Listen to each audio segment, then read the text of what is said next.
Faransi nkubwire inkuru yimbwira ubu usigaye mbona amafaranga ngiye kwa meze utese ariko nanjye bikananga mwarimu meza kuriya baho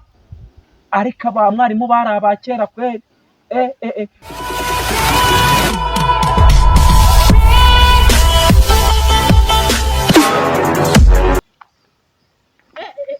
uziki Faransi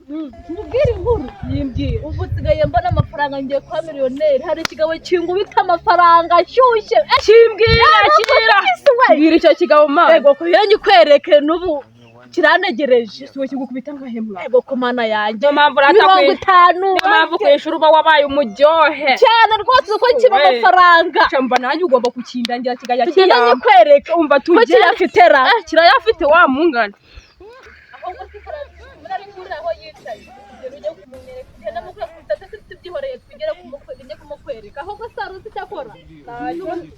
ego ni mwarimu mwitorero tukategeka yigo umwarimu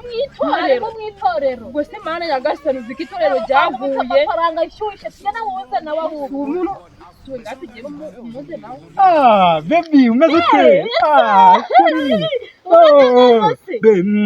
meze utese umeze neza kumana kakwangi wakira amasaha yabaye meza uyu mwana se umwana nyine ni inshuti yanjye tambwiye ko uzakora nyine undi mwana se ndengo namuzanye uraho neza yego nawe umeze neza uyu ni baby wanjye rero sinzi mara bikubwiye nta kibazo rwose shabuka uyu ni baby wanjye ubwo nyine nanjye uzajya unihura nawe se okay nta kibazo amafaranga arahari ntimugire ikibazo ngewe ndi miliyoneri ngewe narakiza amafaranga ndayafite ariko nyine kandi ari umwarimu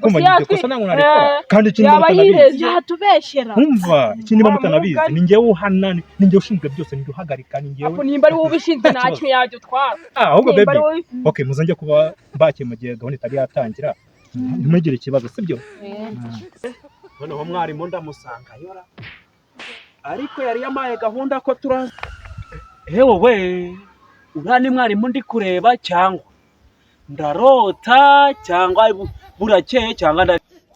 reka nze ngende ndebe ibyarimo turiya dukobwa tungana kuriya nitwe yaba ari kumwe nawe umuntu uhagarara kuri aritari akigisha kadungu umeze mwari ni wowe cyangwa iyi ni ngewe reka ntabwo ari wowe ikibazo kirahari ubwo se uri kumva nta kibazo gihari ikibazo twajyanye ikibazo njye nawe kitahaba ubwo wambwira ngo uri mubi umva yinjijisha ikibazo mfite ni iki ubu uri kubona nabuze ubwenge ku buryo uri kunyita inzizi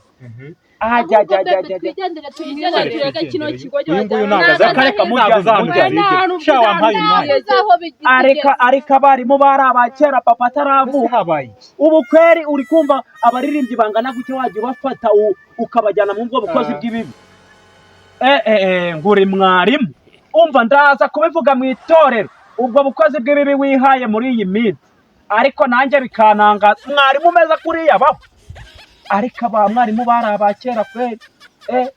bakamubona yambaye ikositimu afite bibiliya ari kwigisha bakagira ngo afite ubwenge naho bwaragiye kera mu bakobwa yewe we umva ibi bintu ntabwo ari byo ntabwo nzongera kwemera yigisha ku cyumweru ku ruheme aragaba yitonengeje ngo ari kwigisha ahubwo gahunda reka nze ngenda mbwire pasiteri ko umva mwarimu ayogoje ibintu mu itorero utwana tw'udukobwa ari kudufata agahita dusambanya ni izina ry'Imana mwarimu ararikoze